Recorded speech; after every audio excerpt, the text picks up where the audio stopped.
ఓం మహాగణాధిపతయే నమ. ఓం గురుభ్యో నమ. ఓం శ్రీమాత్రే నమ. పరమేశ్వర స్వరూపమైనటువంటి జ్యోతిష, వాస్తు మరియు ఇతర అనేకమైనటువంటి శాస్త్రములను మనకు అందించినటువంటి మహర్షులకి నమస్కారం. హయగ్రీవ హయగ్రీవ హయగ్రీవేతియో వదేత్ తస్య నిస్సరతే వాణి జనుకన్యా ప్రవాహవత్. అరుణాం కరుణాతరంగితాక్షీం ధృతపాశాంకుశపుష్పబాణచాపాం అనిమాదిభిరావృతాం మయూకైః అహమిత్యేవ విభావయే భవానీం. శ్రీమాత్రే నమ. ప్రేక్షకులకి ఆ లలితాంబిక అమ్మవారి యొక్క అనుగ్రహం పరిపూర్ణంగా కలగాలని మనస్ఫూర్తిగా కోరుకుంటూ మనం ఈరోజు చెప్పుకోబోయేటువంటి టాపిక్ ఏమిటి అంటే, చాలామంది అడుగుతూ ఉంటారు, ఏమండి వివాహం చేసేటప్పుడు ఏ నక్షత్రాల వాళ్ళతో చేస్తే మంచిది అని. ఇక్కడ నేను మీకు ఒక విషయాన్ని చెప్పి తర్వాత నక్షత్ర బేస్ మీద వస్తానండి. మీకు ఏమిటి అది అంటే, ఒకటి గుర్తుపెట్టుకోండి, నక్షత్రం అనేటువంటిది కేవలం మీకు మనసు కలుస్తుందా లేదా, వాళ్ళిద్దరు మనసులు చంద్రమా మనసో జాతః అని అంటారు. కాబట్టి ఇద్దరి మానసిక స్థితి కలిస్తే ఎన్ని గొడవలు వచ్చినా కూడా కలిసిపోతుంటారు. గొడవలు రావని కాదు అక్కడ అర్థం. ఎన్ని గొడవలు వచ్చినా కూడా వాళ్ళు ఎక్కడా కూడా ఇద్దరికి ఒకరి మీద ఒకరికి నెగిటివ్ ఫీల్ ఉండదు, నెగిటివ్ ఆలోచనలు ఉండవు. అందుకని మనస్కారకులు కలవాలి. అది ఏ నక్షత్రము వారికి ఏ నక్షత్రం వారితో మనస్కారకులు కలుస్తారు అనేటువంటి విషయాన్ని ఇవాళ మనం చెప్పుకుందాం. అయితే ఇక్కడ దీనికి కండిషన్స్ ఉన్నాయి. ఇంకా అంటే ఇద్దరు వ్యక్తులకి వివాహం చేయాలంటే అసలు ఏమేం చూసుకోవాలనేది కూడా నేను మీకు ఆఖరిలో చెప్తాను, వీడియో ఆఖరిలో. కాకపోతే మొదట్లో మాత్రం మీది అశ్విని అనుకోండి, అశ్విని నక్షత్రం వల్ల ఏ నక్షత్రం వాళ్ళతో ఒక స్టెప్, అంటే ఫస్ట్ మనసులు కలిసే స్టెప్, అసలు ఏ నక్షత్రం వారిలో జాతకం చూసుకోవాలి. ఫస్ట్ స్టెప్ ఉంటుంది కదా, నేను ఏ నక్షత్రంతో చూసుకుంటే మంచిది అని ఉంటుంది. అలా నేను మీకు చెప్పబోతున్నాను ఇప్పుడు నేను మీకు. సో మనం ఒక్కొక్క నక్షత్ర రీత్యా ఒక్కొక్క రాశి రీత్యా చూసుకుందాం. 2 మినిట్స్ వచ్చింది కదా, ఎండింగ్ కూడా చెప్పేస్తాను ఆఫ్టర్. నేను మీకు ఆఖరిలో కండిషన్స్ చెప్తానన్నాను. ఏమిటది అంటే, ఇప్పటివరకు మనం చెప్పుకున్నటువంటిది ఏదైతే ఉందో అది కేవలం మనసులు కలవడానికి తోడ్పడేటువంటి నక్షత్రాలు, ఇది గుర్తుపెట్టుకోండి. అంతేగాని ఈ నక్షత్రాలు చెప్పాను కదా ఇంకేమీ చూసుకోకుండా డైరెక్ట్గా వెళ్ళిపోయి వివాహం చేసుకోమని కాదు. First point number 1. మరి ఇంకేమేం చూసుకోవాలి అని మనకు సందేహం కలుగుతుంది ఇక్కడ. ఏమిటది అంటే, ఒక ఇద్దరు వ్యక్తులు వివాహ వ్యవస్థ అంటే వివాహ జీవితాన్ని చక్కగా సాగించాలి అంటే వాళ్ళిద్దరి మధ్యని మొదటి మెట్టు మనం మనసులు చెప్పుకున్నాం. రెండవది ఏమిటంటే, ఇద్దరి మధ్యన ఒక అట్రాక్షన్ ఉండాలి, ఆకర్షణ. ఒక పురుషుడికి స్త్రీకి ఆ స్త్రీ మీద ఆకర్షణ, ఆ పురుషుడి మీద ఆకర్షణ ఉంటే ఆ ఆకర్షణ ద్వారా కూడా వాళ్ళ లైఫ్ వెళ్తూ ఉంటుంది. చాలామంది అంటుంటారు చూసారా, ఏమిటోనండి మా వారికి నా మీద పెద్ద అట్రాక్షన్ ఉన్నట్లేదు, పెద్దగా పట్టించుకోడు అంటుంటారు. బికాజ్ ఆఫ్ ఆకర్షణ కారకులైన కుజశుక్రులు వాళ్ళ కాంబినేషన్లో ఉండరని అర్థం. అలాగే సోల్మేట్స్ అంటూ ఉంటారు. అంటే సోల్ కారకుడు ఎవరు ఆస్ట్రాలజీ పరంగా అంటే రవి. ఆ రవి గనక బాగున్నాడా ఇంకా అద్భుతంగా ఉంటుంది. అంటే వాళ్ళిద్దరి జన్మ జాతకంలో రవి యొక్క కలయికలు కలవాలి. అలాగే రవి ఆకర్షణ మనసుతో పాటు చాలామంది చూడండి కంప్లైంట్ చేస్తుంటారు, ఏంటి ఏమోనండి మేము చేసుకున్నాం కానీ మా వారు నాతో పెద్దగా ఏం మాట్లాడరని. లేకపోతే మా అబ్బాయి అంటుంటాడు, మా అమ్మాయి ఆవిడేం పెద్దగా మాట్లాడదు, మా మిస్సెస్ ఏమేమి. ఎందుకు అంటే బికాజ్ ఆఫ్ బుధుడి యొక్క స్థితి సరిగ్గా లేదని అర్థం అక్కడ. అంటే ఇద్దరి మెర్క్యూరీస్ సరిగ్గా కలవలేదు. ఆ రకంగా కర్మకారకుడైన శని, జీవకారకుడైన గురువు, కాలానికి మోక్షానికి కారకుడైన రాహుకేతువులు, ఈ రకంగా ఈ గ్రహాలు ఎంతవరకు ఇవి ఒకదాన్నొకటి కనెక్ట్ చేసుకున్నాయనేటువంటిది చూడాలి. దీంతో పాటు ఇంకా ముఖ్యమైనటువంటి విషయం ఏమిటి అంటే, ఒక అమ్మాయి అబ్బాయిని వివాహం చేసుకునేటప్పుడు అబ్బాయి పర్సనల్ చార్ట్ని చూసుకోవాలి. అంటే ఏమేమి చూసుకోవాలి అందులో అంటే, అబ్బాయి యొక్క లగ్నం అంటే అబ్బాయి యొక్క తత్వం ఏమిటి, అబ్బాయి ఎలాంటి వ్యక్తి, అమాయకుడా, గొడవలు చేసే వ్యక్తా, లేకపోతే బాగా మనీ మైండెడా, బాగా ఎక్కువ లవింగ్ నేచరా, లేకపోతే వర్కింగ్ నేచరా. కొంతమందికి వర్కాలిక్ ఉంటారు, లేదా బిజినెస్ మైండెడ్ ఉంటారు, కొంతమంది భయస్థులు ఉంటారు, కొంతమంది విపరీతమైన కోప స్వభావం ఉంటారు. వాళ్ళు ఏమిటనేది వాళ్ళ లగ్నం బట్టి తెలుస్తుంది. ఇక రెండవది ఏంటంటే, కుటుంబంతో ఎలా ఉంటారు అటాచ్మెంట్స్, కుటుంబ స్థానం పరిశీలన చేయాలి అబ్బాయిని.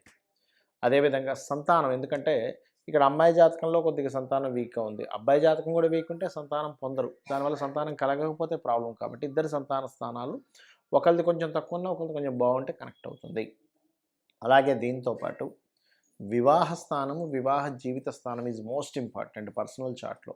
అంటే వివాహ జీవిత భాగస్వామితో ఎలా ఉంటాడు, ఈ అబ్బాయితో రిలేషన్స్ ఎలా ఉంటాయి, వివాహం తర్వాత లైఫ్ ఎలా సాగుతుంది అనేటువంటిది చూడాలి. ఇవన్నీ సప్తమ స్థానము, 12వ స్థానాల్లో ఉంటుంది. దీనికంటే ఇంకా ముఖ్యమైనటువంటిది ఏంటంటే, ఒకవేళ ఆ అబ్బాయికి గాని, అమ్మాయికి గాని 2 వివాహాల యోగం ఉంటే గనక, మీకు ఒకవేళ సంబంధం నచ్చింది. ఒకవేళ 2 వివాహాల యోగం ఉంది ఆ జాతకంలో. అలాంటప్పుడు వారితో మీరు గనక సత్సంబంధాలుండి మాట్లాడుకోగలిగితే గనక, అమ్మాయికి గాని, అబ్బాయికి గాని, అబ్బాయికైతే అర్క వివాహం, అమ్మాయికైతే కుంభ వివాహం జరిపించమని చెప్పి మీరు చేసుకుంటూ ముందుకు వెళ్ళొచ్చు. లేదండి మనకంత రిస్క్ ఎందుకు, ఇంకో సంబంధం చూసుకుందాం అనుకునేవారు ఇంకో సంబంధం చూసుకుంటూ ఉంటారు. కాబట్టి పర్టిక్యులర్‌గా ఈ యొక్క అంశాలు ఖచ్చితంగా మీరు అక్కడ చూసుకోవాలి. చూసుకొని దీనికి ఇంకొంచెం ఇన్ డెప్త్‌గా వెళ్ళేవాళ్ళు నవాంశలోకి కూడా వెళ్తారు. కాకపోతే ఏంటంటే ఒకటి గుర్తుపెట్టుకోండి, ఇవాళ రేపు ఉన్న జాతకాల్లో 90% ఆఫ్ చార్ట్స్ ఏదో ఒక డిఫెక్ట్స్ ఎక్కువగా ఉంటుంటాయి. కాబట్టి ఏంటంటే మనం మొట్టమొదటిగా ఈ మనస్కారకుడైనటువంటి చంద్రుడి యొక్క నక్షత్రాలు గనక కలిసినట్లయితే ఇద్దరి మధ్యనే ఉండేటువంటి అఫెక్షన్ ఏదైతే ఉందో చక్కగా పెరుగుతుంది. కాబట్టి ఈ రకంగా చూసుకొని మీ యొక్క వివాహ జీవితాన్ని చక్కగా సరిదిద్దుకుంటారని కోరుకుంటూ, అదేవిధంగా మరొక విషయం ఏంటంటే, వివాహం కావట్లేదు అనుకునేవారు కామేశబద్ధ మాంగళ్య సూత్ర శోభిత కందరాయే నమః అనే మంత్రాన్ని, వివాహమై ఇబ్బంది పడుతుంది అనుకునేటువంటి వారు శివకామేశ్వరాంకస్త శివాస్వాధీన వల్లభాయే అనే మంత్రాన్ని కనుక చేసుకున్నట్లయితే మీ వివాహ జీవితం అద్భుతంగా ఉంటుంది. ఆ యొక్క అమ్మవారి అనుగ్రహం వల్ల. శ్రీమాత్రే నమః.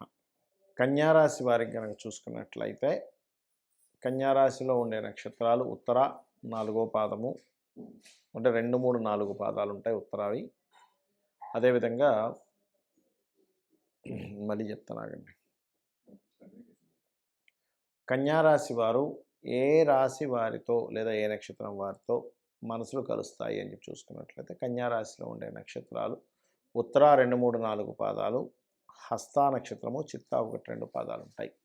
అయితే మొట్టమొదటిగా మనం ఉత్తరా నక్షత్రం వారికి ఏ నక్షత్రాల వారితో మనసులు కలుస్తాయి చూద్దాం. పంచాంగాల్లో మాత్రం మనకి కొన్నిటికి కూడా 18 పాయింట్లు దాటేస్తుంటారు. కానీ అలా కాదు, స్పెసిఫిక్‌గా నక్షత్రానికంటూ ఒక తత్వం ఉంటుంది. అది ఏ నక్షత్రంతో కనెక్ట్ అవుతుంది అనేటువంటిది ఉంటుంది. ఆ రకంగా కనుక మనం చూసుకున్నట్లయితే ఇక్కడ ఉత్తర 2, 3, 4 పాదాలకి అశ్వినితో కలవదు. అదేవిధంగా కృత్తిక,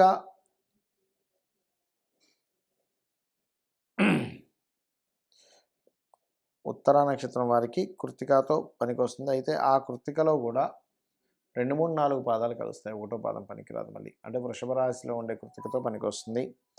అదేవిధంగా రోహిణి ఓకే, అంటే రోహిణితో ఓకే పనికొస్తుంది. మరియు మృగశిర పనికొస్తుంది.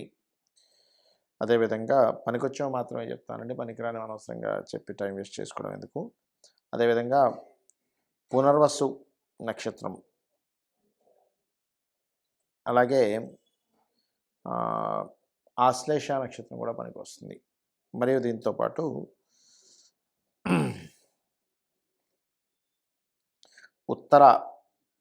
ఉత్తర నక్షత్రము, హస్త నక్షత్రం, చిత్ర 1, 2 పాదాలు పనికొస్తాయి.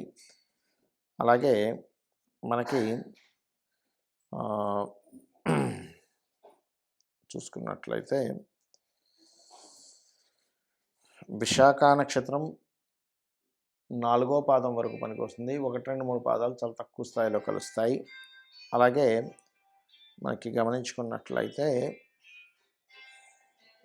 ఉత్తరాషాఢకి చేయొచ్చు. ఉత్తరాషాఢ రవి నక్షత్రం అయినప్పటికీ, కాకపోతే కొంచెం ఈ రవి నక్షత్రాలు కానీ, కుజ నక్షత్రాలు కానీ, కేతు, శని నక్షత్రాలతో వివాహం చేసేటప్పుడు కొంచెం వాళ్ళ నక్షత్రాధిపతి కూడా పరిశీలన చేసుకుని ముందుకు అడుగు వేయాలి.